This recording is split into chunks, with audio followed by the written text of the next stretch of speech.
জ্ঞানৰ ওপৰত বিভিন্ন দিশ সামৰি আমাৰ আজি ৰিচোৰ্চ পাৰ্চনগৰাকী বক্তব্য আগবঢ়াব।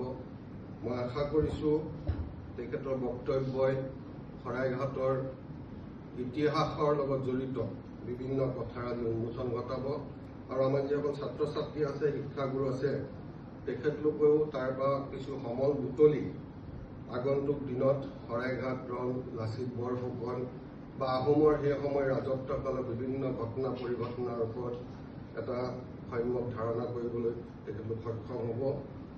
আৰু এটা কথা জানি ভাল লাগিছে বা জনাবলৈ পাই মই ভাল পাম যে নিত্যানন্দ গগৈ সুযোগ্য কন্যা ডক্টৰ হিমাদ্ৰী গগৈ এই মহাবিদ্যালয় বুৰঞ্জী বিভাগৰ প্ৰবক্তা হিচাপে কাম কৰি আছে। সকলোৱে জানা পিতৃ কন্যাৰ এটা মিলনৰ এটা অনুষ্ঠান বুলিও ক'ব পৰা যায়।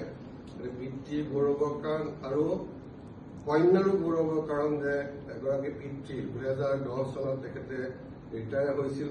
ইমান ধুনীয়া স্বাস্থ্যৰে এজন যুৱকৰ নিচিনাকৈ ধুনীয়াকৈ চলা ফুৰা কৰি ইয়ালৈ আহিছে। গতিকে প্ৰাউড কৰিব লাগে হিমাদ্ৰীয়ে যে তেখেতৰ পিতৃ আজি আমাৰ মাজত উপস্থিত হৈ এজন ৰিচোৰ্চ পাৰ্চন হিচাপে আমাক বহু কথা আজি অৱগত কৰিব। তেখেতৰ বিষয়ে আজি অলপ দিনৰ আগতে মোৰ বন্ধু কেইগৰাকীমানৰ পৰা মই তেখেতৰ বিষয়ে জানিবলৈ পাৰিছিলোঁ। তেখেত যথেষ্টভাৱে অধ্যয়নপুষ্ট ব্যক্তি। বিভিন্ন দিশৰ ওপৰত তেখেতৰ অধ্যয়ন আছে, বিশেষকৈ বুৰঞ্জীৰ ওপৰত, ইতিহাসৰ ওপৰত, অসম বুৰঞ্জীৰ ওপৰত তেখেতৰ বিশদ আলোচনা বিভিন্ন কাকতৰ যোগেদি, গৱেষণা পত্ৰৰ যোগেদি ইতিমধ্যে সমাজৰ আগত দাঙি ধৰিছে তেখেতে। তেখেতৰ যি জ্ঞানগৰ্ভ, যিটো তেখেতৰ ইনফৰ্মেটিভ যিটো তেখেতৰ বক্তৃতা আজি হ'ব, সেই বক্তৃতাই নিশ্চয়কৈ আমাৰ সকলোকে উপকৃত কৰিব। মই বুৰঞ্জী বিভাগৰ সকলো মুৰব্বীকে প্ৰমুখ্যৰে সকলো শিক্ষাগুৰু ছাত্ৰ ছাত্ৰীক মই অভিনন্দন জনাইছোঁ এই বক্তৃতা অনুষ্ঠান আজি আয়োজন কৰাৰ কাৰণে। আৰু লগতে এনেকুৱা এগৰাকী বিখ্যাত প্ৰখ্যাত এগৰাকী ব্যক্তিক আমাৰ মাজত আমি আজি উপস্থিত কৰোৱাৰ কাৰণে সকলোকে মই পুনৰবাৰ ধন্যবাদ, কৃতজ্ঞতা, অভিনন্দন জনাইছোঁ। আশা কৰিছোঁ এই বক্তৃতা অনুষ্ঠান সফলকামী হ'ব আৰু অনাগত দিনত এনেকুৱা ধৰণৰ বক্তৃতা অনুষ্ঠানৰ যোগেদি আমাৰ ছাত্ৰ ছাত্ৰীসকলৰ গৱেষণাৰ প্ৰতি যিটো ধাপ, আমি জানো যে ইয়াৰ পিছত আমি গৱেষণাৰ ফালে আগবাঢ়িব লাগিব। সেই ক্ষেত্ৰতো বহুত ক্ষেত্ৰত আমাৰ সুবিধা হ'ব। গতিকে বুৰঞ্জী বিভাগ বা হিষ্ট্ৰী ডিপাৰ্টমেণ্টে এই কথাখিনিৰ ওপৰত গুৰুত্ব দিব।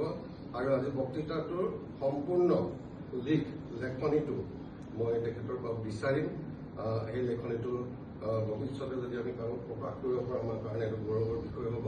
গতিকে মই তেখেতক অনুৰোধ জনাম, আজি তেখেতে যেনেকৈ কৰি থাকক, কিন্তু এটা লিখিত ৰূপত শৰাইঘাটৰ ৰণ এটা ঐতিহাসিক পটভূমি আৰু আমাৰ অসমৰ বুৰঞ্জী বা অসমৰ ইতিহাসত কেনেকুৱা ধৰণৰ পৰিঘটনা আছিল বা সেই শৰাইঘাটৰ ৰণৰ যোগেদি অসমৰ কেনেকুৱা এটা আমাৰ ভাৰতবৰ্ষৰ প্ৰেক্ষাপটত অসমৰ ভূমিকাটো কেনেকুৱা আছিল বা লাচিত বৰফুকনৰ ভূমিকা কেনেকুৱা আছিল, সেই সময়ত সৈন্যসকলৰ ভূমিকা কেনেকুৱা আছিল, সেই সময়ত ৱাৰ টেকনলজি কেনেকুৱা আছিল, এই গোটেই কথাখিনিৰ ওপৰত এটা ধুনীয়াকৈ তেখেতে এটা নিবন্ধ আকাৰে প্ৰস্তুত কৰি আমাৰ হাতত দিবৰ কাৰণে তেখেতক মই অনুৰোধ জনাইছোঁ। তেখেতে পাৰিব, ৰিচোৰ্চ বহুতখিনি আছে। মই আশা কৰিম সেই নিবন্ধটো আমি ভৱিষ্যতে কিছু আমাৰ বহুমূলীয়া গ্ৰন্থত আমি প্ৰকাশ কৰিবলৈ যাব। এইখিনিকে কৈ তেখেতক পুনৰবাৰ মহাবিদ্যালয় পৰিয়ালৰ তৰফৰ পৰা মই উষ্ম আদৰণি জনাইছোঁ আৰু আশা কৰিছোঁ তেখেতে এনেকৈ সুন্দৰকৈ নিজৰ জীৱন অতিবাহিত কৰিব আৰু এটা সক্ৰিয় সামাজিক আৰু শৈক্ষিক জীৱনেৰে তেখেত আগুৱাই যাব। সেইখিনি মই শুভেচ্ছা তেখেতক জনাইছোঁ আৰু তেখেতৰ পৰা আশীৰ্বাদ বিচাৰি মোৰ এই বক্তব্য ইয়াতে সামৰণি মাৰিছোঁ।